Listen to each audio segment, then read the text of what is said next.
Hello good morning students. आज हमारा day second है और हम उसी अभी टॉपिक पे डिस्कस करने वाले हैं जो हमारा लास्ट में रह गया था।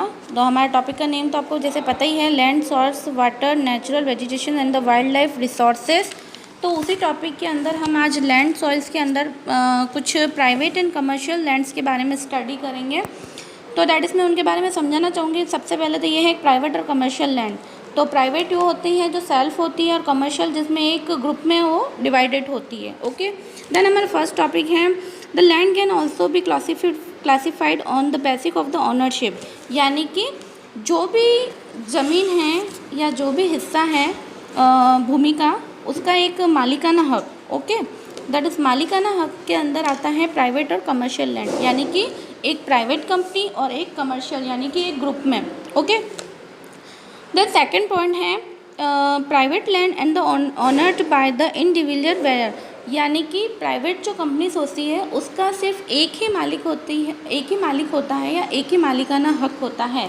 जैसे कि हमारा स्कूल जिसका सिर्फ एक ओनर होता है। जैसे हमारा घर इंडिविजुअल सिर्फ उसका मालिकाना हक, जैसे मेरे फादर हैं, जैसे मेरा घर है उसका मालिक सिर्फ मेरे फादर है। उस तरह से सिर्फ एक पर्सन होता है जो इंडिविजुअल होता है प्राइवेट कंपनीज का। And community land is the owned by the community for the common use like collection of the folder. Okay, that is, उसके कहने का मतलब है कमर्शियल में ये होता है कि सभी का इन्वॉल्व होता है। जैसे कि मान लिया कि कोई प्लॉट है या कोई एक कॉम्प्लेक्स है या एक कोई पार्क है, गार्डन है, जो कि गवर्नमेंट से रिलेटेड होता है या प्राइवेट कंपनी से भी रिलेटेड होता है। दैट इज़, पर उसमें एक ग्रुप होता है। ग्रुप में होता है कि सबका अपना अपना पर्सनल होता है, लेकिन वो एक ग्रुप में वर्कआउट होता है और वो चीज़ किसी एक ग्रुप में डिवाइड होती है।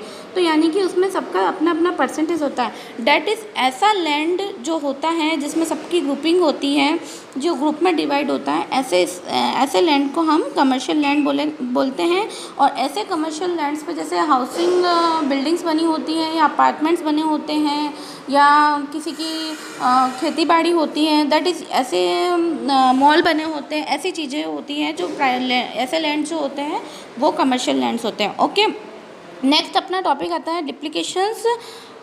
डिप्लीशंस ऑफ द लैंड। यानी कि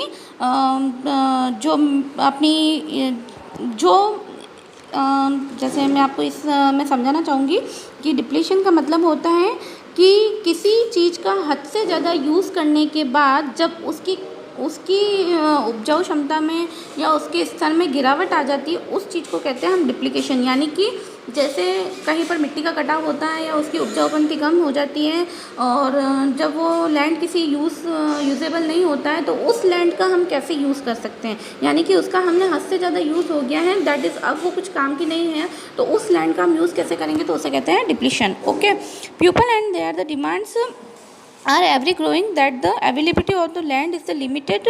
People started increasing of the areas housing complex in the urban areas.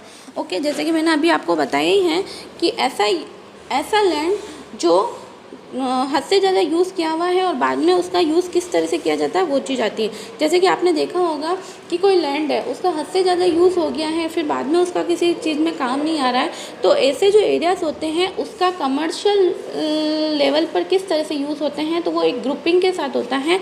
तो डेट इज, जैसे होता है उसमें ये आता है कि जैसे अर्बन एरियाज़ है, जैसे कि कोई आबादी वाला इलाका है, तो आबादी वाला इलाका है तो उसके आसपास जैसे उस लैंड का यूज़ करेंगे, तो जैसे कॉम्प्लेक्सेस बना दिए। आबादी वाला इलाका है तो पास में कोई मॉल बना दिया, कोई अलग से कोई कॉम्प्लेक्स टाइप में कोई अदर अपार्टमेंट बना दिया, तो इस टाइप से उसका यूज़ होता है क्योंकि उस भूमि की उपजाऊ क्षमता ख़त्म हो चुकी होती है।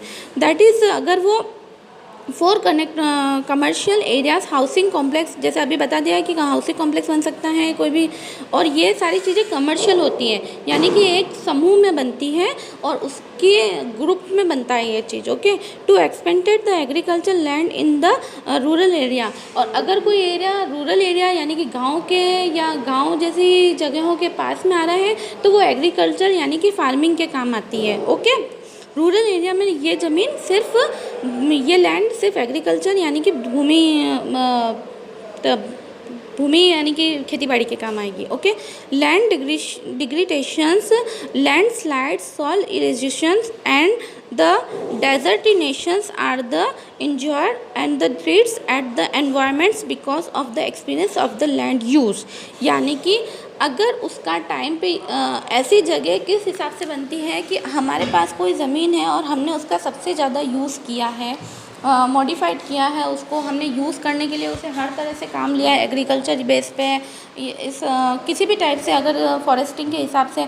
अब जैसे मैं आपको बता देती हूँ कि अगर हम जैसे आप दिन ब दिन जैसे आबादी बढ़ती जा रही है, तो आपने देखा होगा रोड्स का निर्माण हो जाता है, छोटे छोटे जो लोकल एरियाज जिस देखा होगा आपने कि कहीं पर भी कोई ज़मीन खाली पड़ी है, उस पर एक वक्त तक अगर वो खाली पड़ी है तो वहाँ पर पेड़ पौधे उग जाएंगे, वहाँ पर पानी इकट्ठा होने लग जाएगा। तो मैं आपको एक चीज़ बता देती हूँ, यही पानी आज हमें वाटर अंडर लैंड में जो जो सेविंग होती है, तो उसमें ये होता है कि आज जो हमें जिस बेस पे, जिस तरह हमारे घर में सबमर्सिबल्स लग रहे हैं, या हमारे जो जल के स्रोत हैं, जो एग्रीकल्चर में जो मिट्टी यूज़ हो रही है, ये सारी चीज़ें हमें वहीं से यूज़ होती है। तो उसके लिए ये चीज़ हमें ये लैंड हमें बहुत बेनिफिट्स देते हैं। लेकिन आजकल क्या होता है कि जो लोग हैं वो हर ज़मीन का यूज़ करने लगे हैं, हर लैंड का यूज़ करने लगे हैं, तो उनकी वजह से क्या है, फॉरेस्ट ख़त्म हो रहे हैं। ये जो छोटी मोटी जो जगह हैं जहाँ पर पेड़ पौधे उग जाते हैं, पानी का भराव हो जाता है, ये सारी जगह ख़त्म होती जा रही है। तो आप सोच लीजिए, अगर स्टूडेंट्स ये सारी चीज़ें ख़त्म हो जाएगी तो हम पानी का सोर्स कैसे ख़त्म होने लग जाएगा, यानी कि धीरे धीरे पानी ख़त्म होने लग जाएगा। और हर जगह हम यूज़ कर लेंगे, हर लैंड का यूज़ कर लेंगे, तो हमारी जो एनवायरनमेंट है वो ख़त्म हो जाएगा। अब आप एनवायरनमेंट ख़त्म हो जाएगा तो सबसे पहले आपको ये चीज़ तो पता ही होगी कि एनवायरनमेंट ख़त्म हो जाएगा तो पॉल्यूशन बढ़ने लग जाएगा। अब ये तो बहुत सारी चीज़ें इफ़ेक्ट डालती हैं, और फिर आपको जब ये पता चलता है कि ये चीज़ें इस तरह से ख़त्म होने लग जाती है, तो उस ज़मीन की उपजाऊ शक्ति ख़त्म होने लग जाती है, और वो धीरे धीरे डेजर्टिनेशन यानी कि रेगिस्तान में या पानी की कमी वाले इलाके में बदलने लग जाता है। ओके स्टूडेंट, आज यहीं तक। Thank you very much.